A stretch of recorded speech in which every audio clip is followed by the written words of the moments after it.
Bonjour à tous et bienvenue sur le podcast J'ai l'œil du tigre. Je suis Claire, la muséographe et scénographe de Fun in Museum.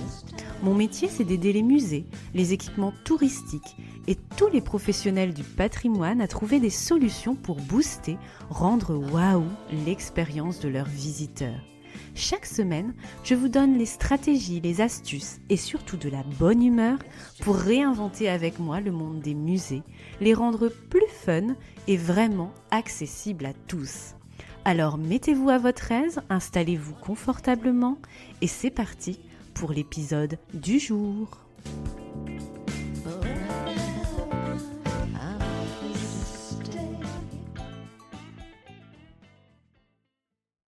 Épisode numéro 120, douceur.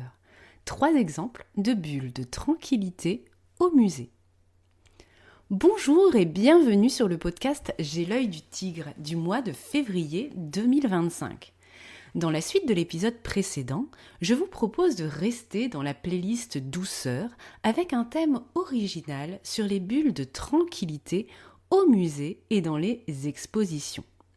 Souvenez-vous, dans l'épisode numéro 110 sur la fatigue muséale, pourquoi et comment y remédier, nous avions listé ensemble tout ce qui peut être inconfortable lors de nos visites culturelles.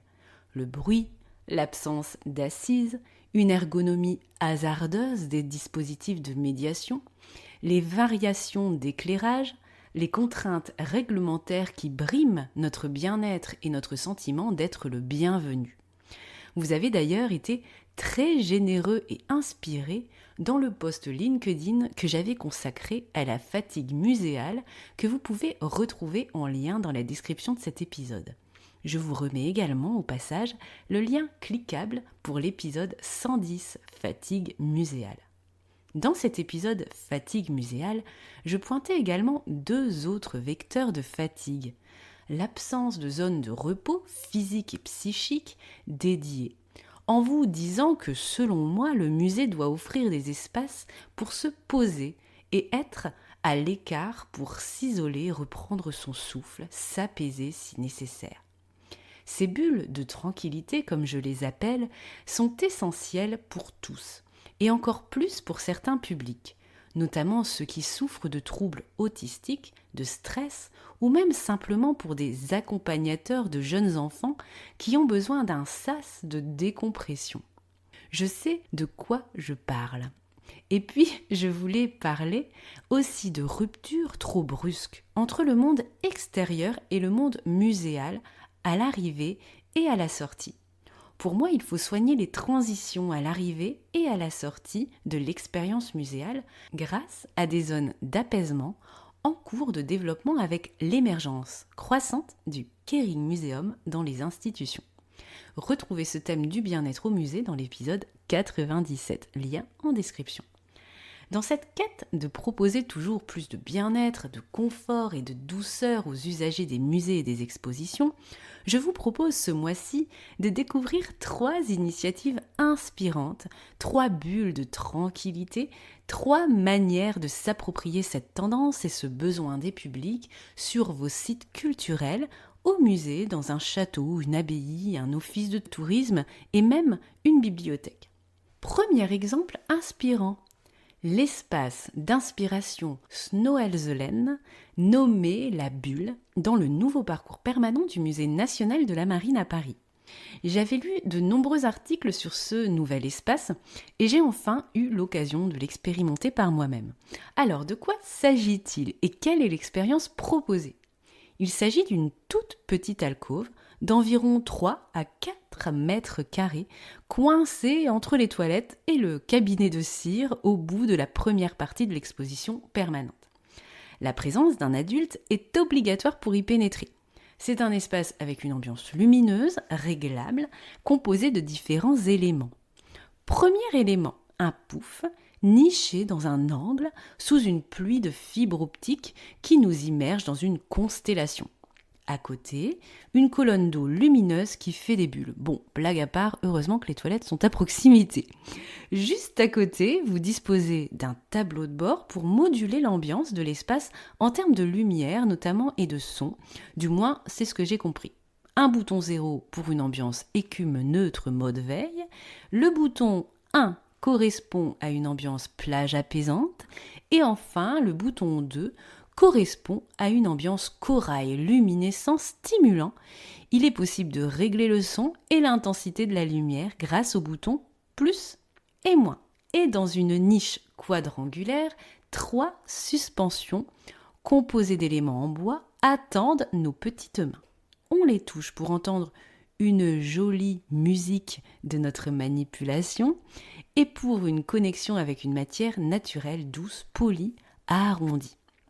Et enfin, dans une autre niche, on trouve le récif olfactif qui prend la forme de 4 petits coraux qui sont en fait des odoramas perforés à sentir.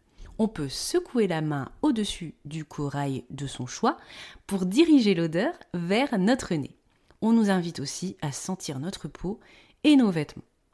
Lors de ma visite, peu de visiteurs ont osé franchir la porte de cet espace d'apaisement.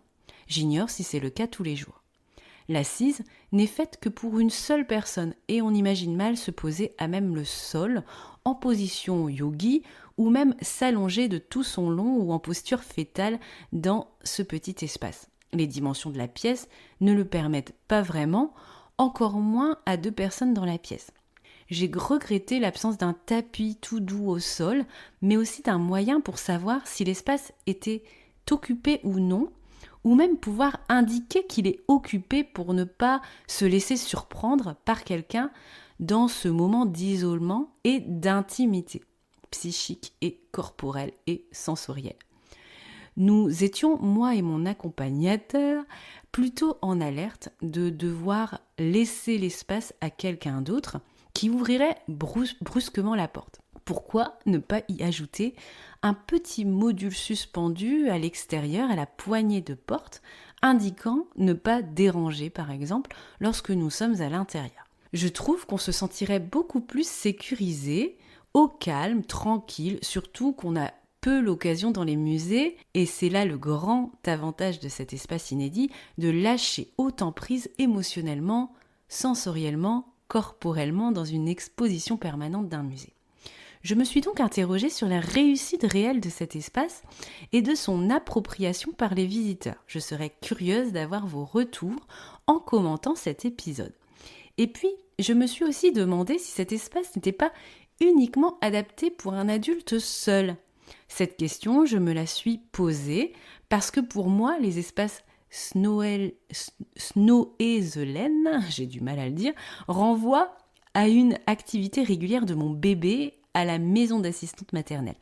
Mais je me serais mal imaginé investir cet espace avec mon bébé en toute tranquillité pour une bulle de rêverie hors du temps, en intimité avec lui, comme une parenthèse enchantée dans cette expérience muséale. Mais si on peut y voir dans cette bulle du Musée national de la marine des points forts et des points faibles, on ne peut que saluer cette initiative inédite de proposer un sas de décompression au cœur même d'un parcours muséal. On aurait presque envie de retrouver ces espaces à l'entrée, sortis d'un musée ou site culturel pour mieux gérer la transition avec le monde extérieur au-delà d'une bulle d'apaisement au cœur même du parcours. J'avais accompagné le Musée national de la marine en 2018 en sous-traitance pour un autre consultant sur les expériences multisensorielles et numériques innovantes pour le futur musée, justement, l'une de mes missions de l'ombre. Si j'avais poursuivi les différents concepts proposés à l'équipe en tant que muséographe et scénographe, je pense que j'aurais préféré créer un espace davantage multi-utilisateur, parents, bébés, parents, enfants, couples de visiteurs, voulant un espace en duo pour souffler, ou bien pour des visiteurs individuels voulant respirer à l'abri des regards, mais surtout en toute sécurité. Je trouve personnellement dérangeant de se dire que quelqu'un peut ouvrir la porte à tout moment et nous surprendre dans l'intimité de ce moment. Toutefois, je trouve ce premier exemple de bulle de tranquillité au musée très inspirant. Et vous, qu'en pensez-vous ? Voyez-vous un tel espace dans votre musée ? Si oui, où ? Pour quel profil de visiteur ? Que pourrions-nous y trouver ? Quelle matière ? Quelle lumière ? Quel son ? quelle odeur, quel confort, quelle intimité, quelle superficie aussi, quelle posture possible pour l'utilisateur. Vous avez 4 heures. Non, je rigole.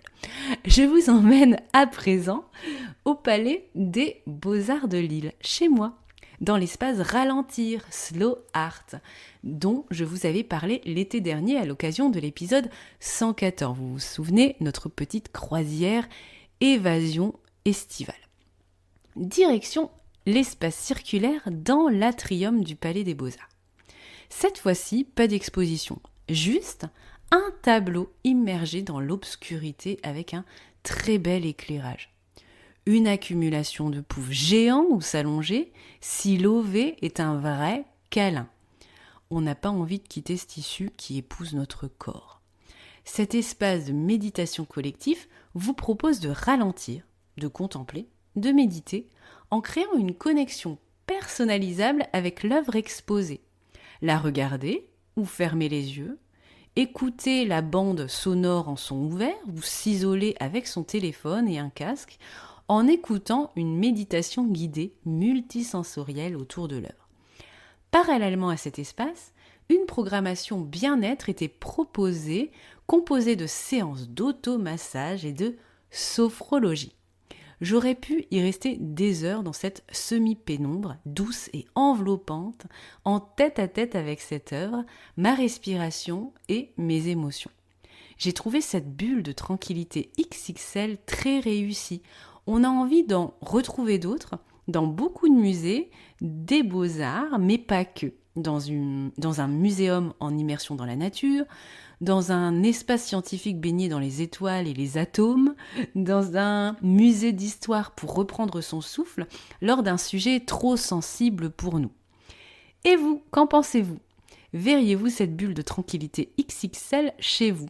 Où ? Pour qui ? Avec quelle expérience ? Et nous voici arrivés à notre dernière escale, au Zuiderzee Museum, à vos souhaits, au nord des Pays-Bas, une pépite que j'avais visitée en 2022. Explorez-le à votre tour en description de cet épisode avec le lien web que je vous ai mis. Il n'y a pas encore à proprement parler dans ce musée de bulles de tranquillité similaire aux 2 exemples précédents. En revanche, on pouvait y trouver dans l'exposition dédiée aux enfants lors de ma visite une jolie cabane construite en tasseaux de bois très aérienne. Les parois étaient composées de fils de laine tendus d'un rouge vif. Une transition douce, une paroi perméable et poétique entre 2 mondes, entre l'intérieur et l'extérieur de la cabane, au cœur d'un espace d'exposition composé de manips et d'activités ludiques. Je vous ai partagé cette image d'inspiration lors d'un post Instagram et LinkedIn à retrouver en description. Une pure beauté cette cabane, avec son tapis et ses poufs assortis à l'intérieur. On y trouvait, à proximité des racks à livres, pour s'y poser dans un moment d'isolement en solo ou de partage avec son enfant, comme à la maison, bien tranquille dans le canapé ou sous la couette lors du rituel du coucher. Ces espaces bien abrités pour s'isoler sont encore rares, je trouve, dans nos musées et personnellement, j'aimerais retrouver plus souvent ces jolies cabanes de tranquillité, y compris dans des expositions qui ne sont pas à destination des jeunes publics. Des tipis, des tentes, des cabines avec un petit rideau, des petits nids douillés avec de jolies matières toutes douces où s'asseoir ou s'allonger. Ce sont autant d'espaces d'apaisement que j'ai imaginé récemment pour une exposition permanente bien-être, respiration, qui ouvrira l'année prochaine en 2026. Il y a le décor, bien sûr, dans cette 3e inspiration, mais on peut aussi y ajouter une expérience augmentée, un éventail d'activités pour les investir selon ses envies avec d'autres accessoires. Jeux de cartes, masques de nuit et casque anti-bruit, pourquoi pas. Et voilà, cet épisode sur les bulles de tranquillité au musée et dans nos lieux culturels et patrimoniaux touche à sa fin. J'espère qu'il vous a plu et vous a apporté un moment de douceur inspirant et relaxant pour vos projets du moment et futur. Si vous souhaitez développer cette piste du bien-être chez vous sur le plan de la muséographie et de la scénographie, je suis à votre disposition pour imaginer avec vous des dispositifs et des moments tout doux pour vos visiteurs et votre personnel aussi, qui seraient une signature de votre lieu. Belle matinée, après-midi, soirée, où que vous soyez, et que la douceur, la tranquillité et l'apaisement vous accompagnent tout le mois de février. À bientôt!